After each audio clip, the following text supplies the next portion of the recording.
नमस्कार दोस्तों। आज 13 दिसंबर है और आज 13 जनवरी है। और आज के द हिंदू में क्या और क्यों पढ़ें, इसको लेके हम फिर से हाजिर हैं। सबसे पहली न्यूज़ जो है, world in crisis and it's not clear how long it will last, है ना।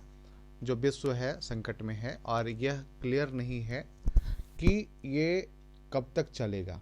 एक्चुअल में जो प्रधानमंत्री थे वो ग्लोबल साउथ एक एक तरीके से एक टर्म है, और ग्लोबल साउथ को 120 देशों के लगभग उसको क्या बोलते हैं, वर्चुअल मोड में वो कर रहे थे, संबोधित कर रहे थे, और उसी में इन्होंने कहा है। तो अब ग्लोबल साउथ क्या है, एक बार थोड़ा सा आपको यहाँ पर जो नीले नीले कलर में है, आपको जो दिख रहा है नीले कलर में, ये ग्लोबल नॉर्थ है ना। ये ग्लोबल नॉर्थ है जिसमें ऑस्ट्रेलिया, न्यूजीलैंड, जापान, है ना, और पूरे अमेरिका, उत्तर अमेरिका, मैक्सिको के बाद छोड़ के, तो ग्लोबल साउथ में कौन है, तो दक्षिण अमेरिका, मैक्सिको वाला एरिया, अफ्रीका, एशिया पूरा, है ना। ये एशिया, अफ्रीका और दक्षिण अमेरिका, ये जो है ग्लोबल किस में आ रहा है, साउथ में आ रहा है। और ये जो अपेक्षाकृत देश हैं, ये अपेक्षाकृत कमजोर देश हैं, या आर्थिक रूप से या सामाजिक रूप से देखें तो आप ये क्षेत्र कमजोर पाएंगे। और अपेक्षाकृत ये देश जो हैं वो अमीर देश हैं और सक्षम देश हैं, है ना। तो चूंकि पहले तीसरी दुनिया के देश या गरीब देश, इस तरीके के टर्म यूज किए जाते थे, पर अब जो यूज किया जा रहा है नया टर्म है, वो है ग्लोबल नॉर्थ, ग्लोबल नॉर्थ, है ना, और ग्लोबल साउथ। ठीक है, तो आप इसमें ध्यान रखेंगे कि अभी यहाँ पे दो ही देश हैं जो इसका नेतृत्व कर सकते हैं, एक चीन, एक भारत। और भारत इसके नेतृत्व करने की दिशा में आज जो है वो पूरे का पूरा नरेंद्र मोदी जी उसको संबोधित कर रहे थे। ठीक है दोस्तों, तो अब हम आगे उसके बाद इस पे बात करते हैं कि अगली न्यूज़ क्या है। तो अगली न्यूज़ जो है वो है vegetable price help cool inflation, है ना। जो सब्जियों के दाम हैं वो इन्फ्लेशन को कम करने में मदद कर रहे हैं। तो ये काफ़ी अच्छी बात है। और एक तरीके से आपको लगता होगा कि सब्जियों के दाम क्या कम कर पाएंगे मुद्रास्फीति को, हाँ, या महंगाई को क्या कम कर पाएंगे।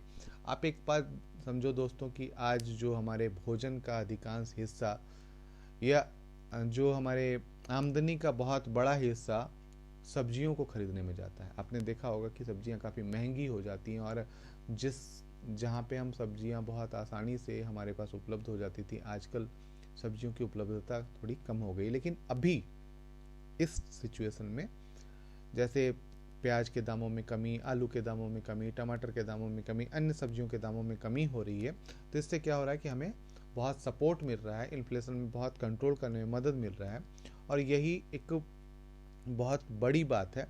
तो आपको यहाँ पे ये देखना है कि कितने में जब इन्फ्लेशन रेट रहता है तो वो इन्फ्लेशन रेट काबू में रहता है। देखिए आरबीआई के अनुसार 4 ± 2 में यदि इन्फ्लेशन रेट रहता है तो वो काबू में रहता है। जैसे आपने देखा होगा 5.72 पहुंच गया है।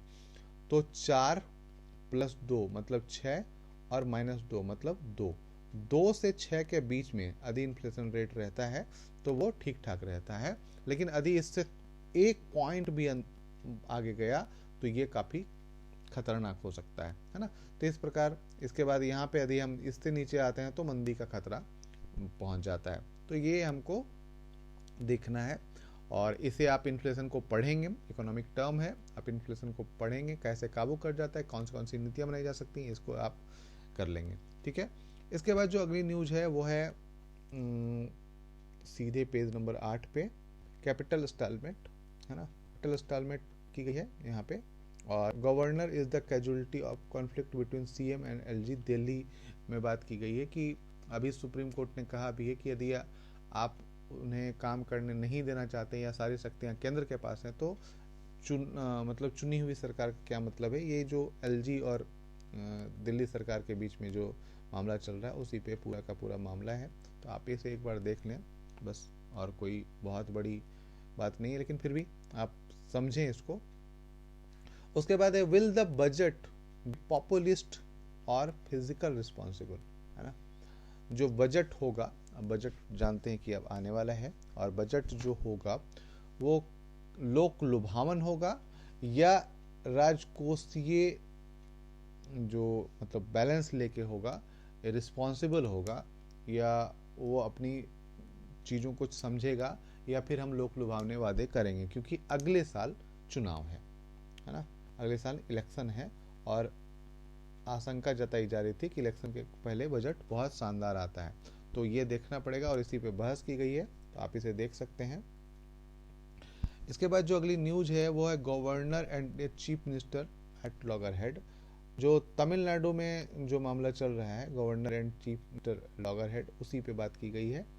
RN रवि और जो वहाँ के स्टालिन है, उन दोनों के बीच में जो खींचतान चल रही है।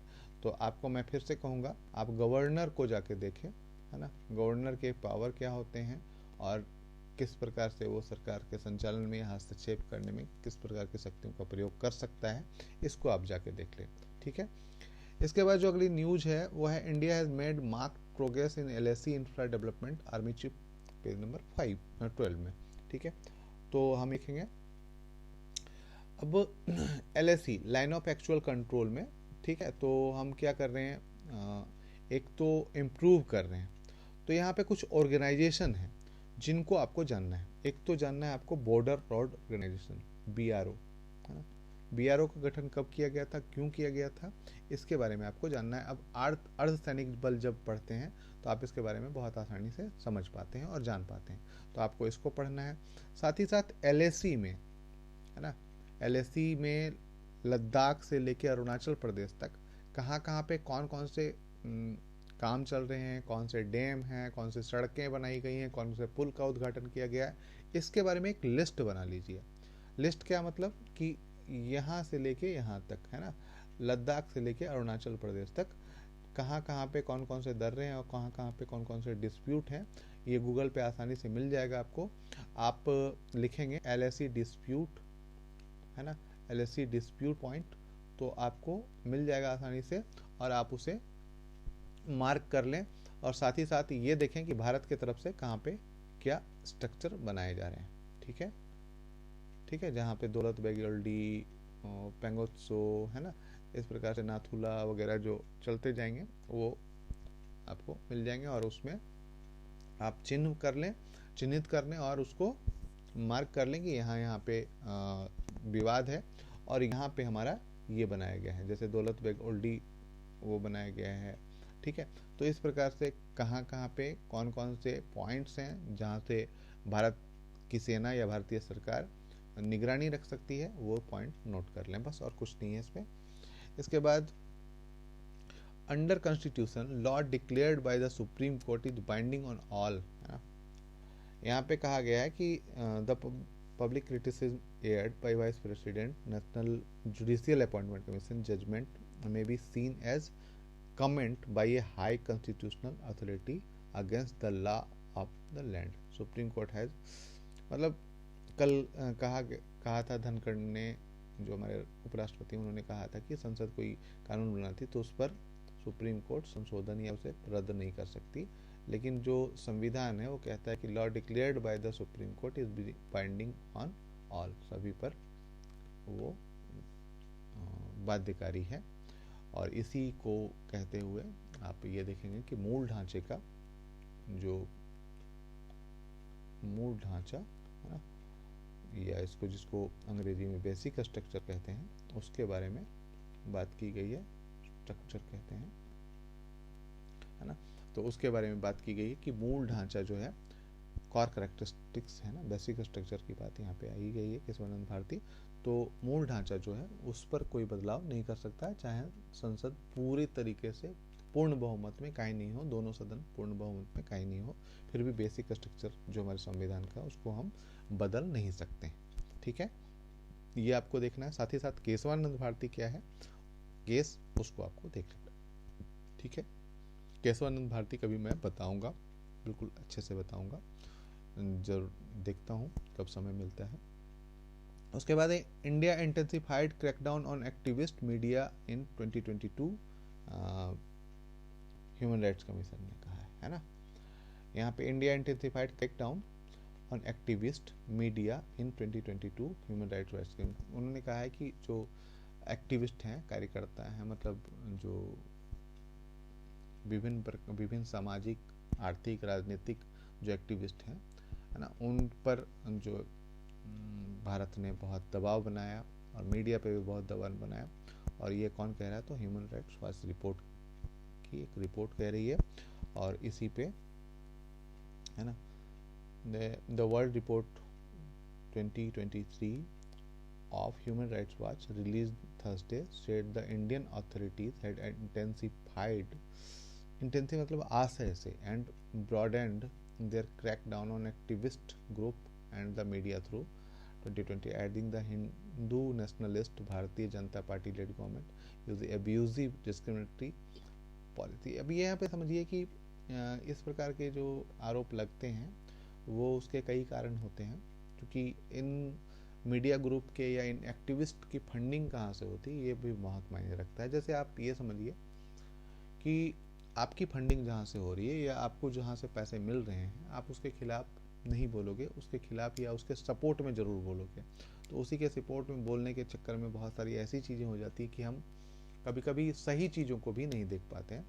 मैं किसी की नीतियों का सपोर्ट नहीं कर रहा, लेकिन ये ध्यान रखिए कि हमें एक संतुलित रवैया या संतुलित नज़रिया विकसित करना पड़ेगा, है ना। हमें पक्ष विपक्ष दोनों आलोचनाओं का सामना करना पड़ेगा, और आलोचनाओं के बाद ही यह निकल के आएगा कि क्या सच है। लेकिन एक चीज़ और भी ध्यान रखना है कि यह आलोचना भी स्वस्थ आलोचना होनी चाहिए, इसमें पक्षपातपूर्ण रवैया नहीं होना चाहिए, ताकि ये नहीं कि हमने इस तरीके से आलोचना करी है। तो कई पहलू होते हैं, है ना, तो उसको ध्यान में रखते हुए बात की जानी चाहिए। और इन रिपोर्ट्स का उतना महत्व इस लेवल पे फिर नहीं बन पाता है ना, क्योंकि ये स्वस्थ आलोचना नहीं करते हैं। उसके बाद है industrial output rebounded to 7.1% growth in November after October contraction. अक्टूबर गिरने के बाद 7.1% का इंडस्ट्रियल आउटपुट रहा है, तो ये अच्छी बात है। तो इससे एक तरीके से आप हर महीने एक रिकॉर्ड बना लीजिए कि इंडस्ट्रियल आउटपुट बढ़ा है ना, सर्विस सेक्टर में ये बढ़ा है या घटा है। तो इससे क्या होगा कि एक चार्ट बनता जाएगा आपके पास हर महीने का, और बहुत ही आसानी से आप चीज़ों को समझ पाएंगे कि हमारा जो आउटपुट है या ग्रोथ रेट है वो किस प्रकार से जा रहा है। ठीक है, तो दोस्तों यदि आपने अभी तक सब्सक्राइब नहीं किया तो प्लीज़ सब्सक्राइब कर लें।